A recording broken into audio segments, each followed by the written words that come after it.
So from your book, Have a Nice Day. This night in Munich would turn out to be even more pain. Too Cold Scorpio, a brilliant high flyer, had wrestled in the evening's first match and had complained that the ropes were too loose. Unbeknownst to me, the German roadies had tightened the cables to the maximum, so there was no give on the ropes at all. And again, we sort of touched on this, but there is a translation issue, and we're not using our normal crew, and we're using a local crew, but it's apparent that no one at ringside ever communicates that note to the back, right? No.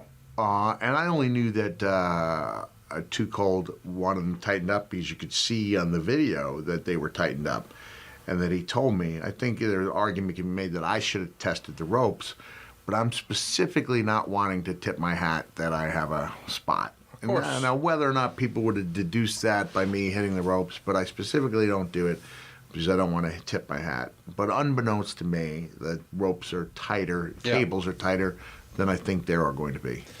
So from your book, with my head caught in the ropes, I could immediately feel the difference. Instead of the normal pain that I had long ago accepted as a consequence for this exciting move, I felt as if my neck was in a vice. I literally felt like I was going to die right there. I'm usually known as a pretty good ring general, and I had kept a calm head in some pretty bizarre conditions, but in this case, I was panicking big time. Yeah. I began to do what no tough guy, big cheese, blood and guts wrestler would ever under normal conditions even think of. I began screaming, and I do mean screaming, for help.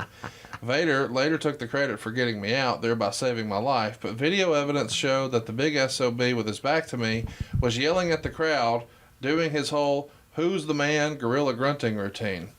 So, chat me up. You find yourself going over the top rope, you've got your head in this vice, Vader's hot dogging, thinking it's just part of the thing. Yeah. What's going on with the referee?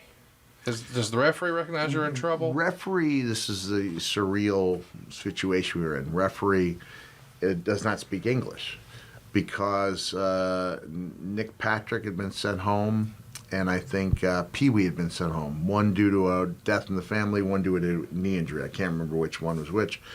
And so they replaced, emergency replacement, French referee speaks no English. So I don't know what I can't remember the referees trying to help us. I do know that when I make my way out of the ring and I get back in, then Leon, seeing that I'm bleeding badly, calls a comeback. To his credit, right? That's a great idea. Bleeding guy, call a comeback. And so I block a punch, I throw a punch, and it's there you can see that thing fall off the side of my head. So it's still connected when I was on the mat, even though the blood was streaming down. And this is something I talked about in my Hall of Fame induction speech.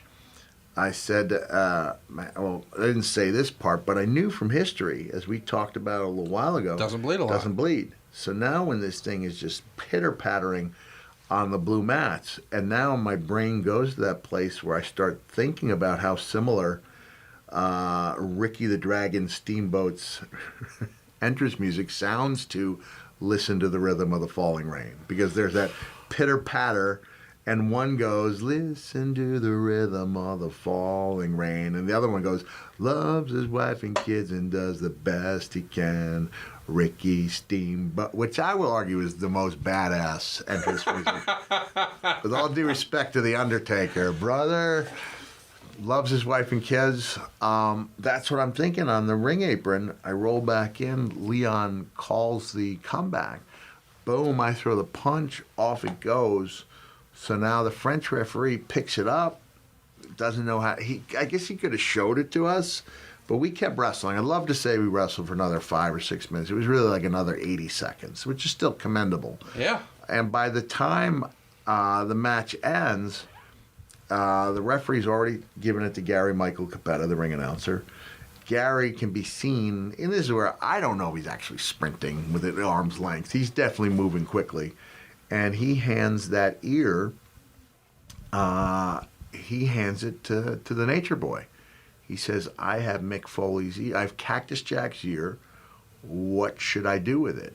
And it was Rick who said we need to put it in a bag of ice. So I asked Gary after the fact, what did it look like? He said, it looked like a piece of uncooked chicken with tape on it. So in my defense, like I taped it up every time I was going to do that move, both ears. And I guess I was wrong when I said I never had the stitches in the left ear, because in my book I said I did. Always more severe on the right-hand side, though. So you go into the match with tape on your ears. Yeah, I'm taped up behind both ears. But you don't think that would tip the hand as much as running the ropes? I had the long hair. So nobody could see. Very few people are going to see it. And besides, we're so used to seeing tape on people in a variety of places. I don't think tape on the ear is going to tip it at all. And plus, with the long Foley hair, nobody's going to see it anyway. Yeah. So this is the same day where Flair says, "You're not getting over as a baby face. We need to make you a heel." And then he sees your uncooked chicken with tape on it. It is pretty amazing in hindsight to think that they didn't immediately try to turn that into a magazine article. It should have been on the cover of the magazine. First of all, WCW gave me the slide. They said we can never print this. And yet, for their one of their pay-per-views where they had the old-timers back, Slamboree. Almost every visual of those old-timers is them bleeding. Yes. And that's where I went, okay, so the new blood, no good. If it's 20 years or older, it was vintage blood, that's okay. But they did. They handed it back to me and said, you can do whatever you want with it. We will never print this. And that's like a... Do you still have it? Well, yeah, because we used it for... you should get that framed, hang that on the wall. Well, here's the thing about that photo is it is in the Have a Nice Day book. When I started doing horror conventions, like in 2003, I would get people buying that photo who were not even wrestling fans just because it was cool. And as, I'm trying to think of the guys now, Andrew Benarski, who... was Leatherface in the Texas Chainsaw remake. He comes looking over at a show called Monster Mania in like 2003. He's looking at the tables. He goes, "Bro, you know you're the only guy with real blood in his photos."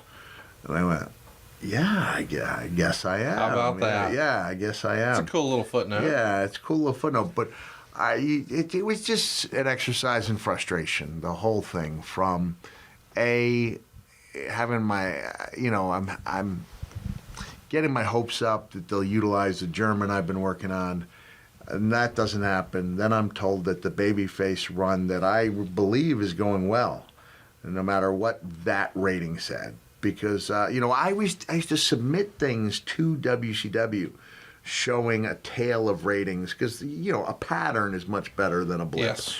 And I would show, like, for example, during this 6-week run that I had, we did a 6-week angle with me and Dustin Rhodes just on TV. And that when they put us on Sunday night's main event, that during the course of those 6 weeks, the ratings slowly but steadily were ticking up.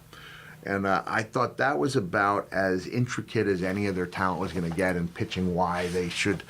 several thousand words would go into these things, but then no one wants to read anything that's several thousand words. So I would stick up for why I thought I deserved, if you came out of your negotiation with the same thing you had, that was a victory. Right. Because they were looking to cut money. Cut. And like, as I, said a couple weeks ago, the conundrum you were in is you couldn't be a top guy unless you made top guy money. You couldn't make top guy money unless you were a top guy. So even though we talked about the potential for a Cactus Jack Hulk program, probably Hulk was going to be in the ring. With Flair right away. He was only going to be working with those guys who were making the top money because those were the top stars. So the Observer would have this to say of your incident that night. The pressure of the tightened cables was such that his ear was torn completely off, and his left ear was split badly, needing more than a dozen stitches to close the cut. Ring announcer Gary Capetta took the right ear and iced it. However, doctors were only able to save about 1/3 to half of the lower part of the right ear. Jack actually continued the match for another 2 minutes or so, making a big comeback before doing the planned job, which tickles me, the phrasing, the planned job. Did Vader know that the ear came off, or when did you know? When did he know? Leon, I don't know if he knew the ear came off. He knew I was injured. He saw the blood, yeah. Yeah, saw the blood. But his ear wasn't off yet. And I don't know if he saw the ear fall. The referee certainly did. But that was like almost in his ring general DNA to take advantage of something like that. Hey, that's going to be a good pop. Set up a little bit of a comeback, and then we went home right after that. You know, a minute and 5 seconds later, which was probably about how much time we would have done anyway. And then once Leon got his armpit off me, because he did cover me with his armpit, it wasn't pleasant. Especially in the days when everyone wore hot stuff. That was a tough time for your senses. I reached up. Keep in mind, I've had my ear split, you know, at least a dozen times in the past. And I thought, okay, it was bleeding this much. It must be pretty bad. And then I was like, whoa. There was a little wave of panic. But at the same time, there's a rush of adrenaline, which happens, you know. Injuries give you a heightened sense of awareness some of the time, and it kicks in that fight or flight reflex. So when I get back to the dressing room, I'm actually like wired. Even in the photo that was taken immediately after, I have a little gleam in my eye. I think the gleam in my eye is there partially because I realize this is a booker's dream. This is money. Like, all right, maybe they didn't use the German, but who is going to ignore this? You can't miss this. And I just thought, me and Leon cutting promos about the loss of an ear. I took your hearing, now I'm going to take your sight. And blah, blah, it's going to be big time. And I don't think the powers that be wanted an angle that was big time. At any point when you're in the back, and I know this sounds silly in hindsight, but does part of you think, can they reconstruct my ear? Yeah, sure.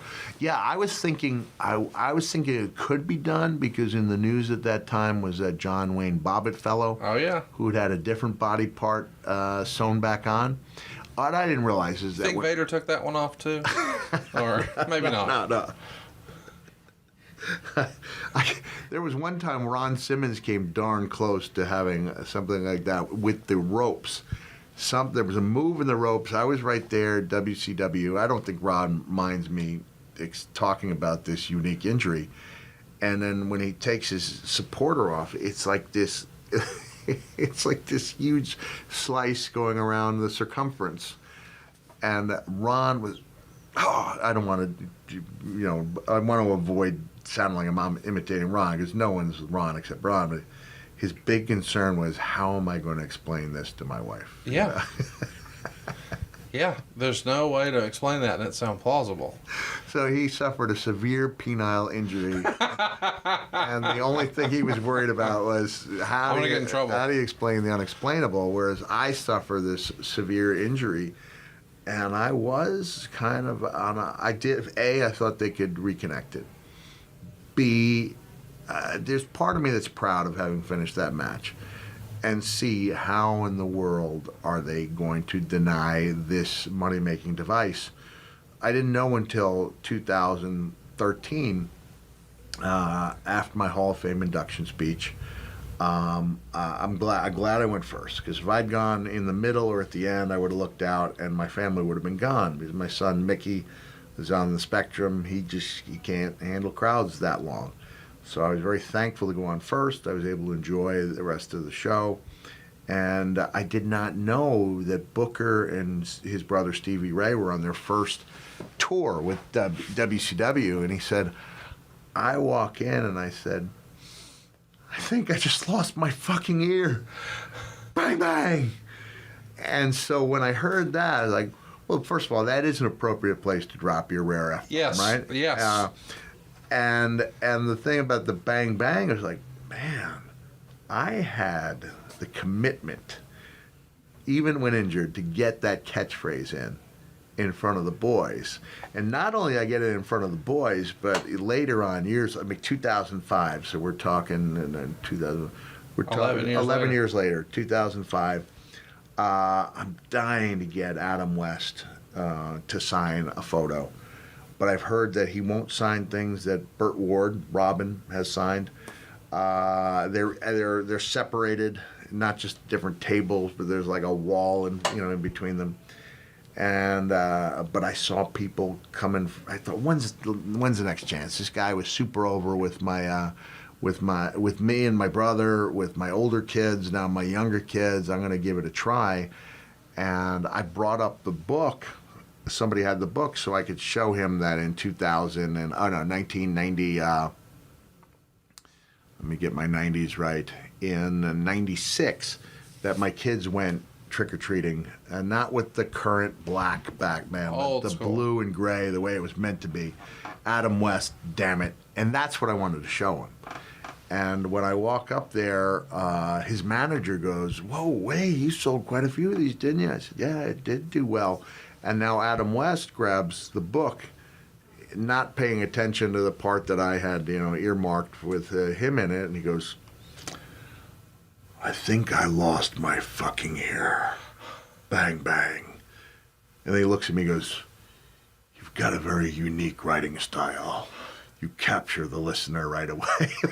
So who knew in that dressing room in Munich that I would be making an impression on Adam West? That's awesome. 11 years later, right? It's too bad you didn't have the bat belt that night. Maybe you could have just sewed it back on.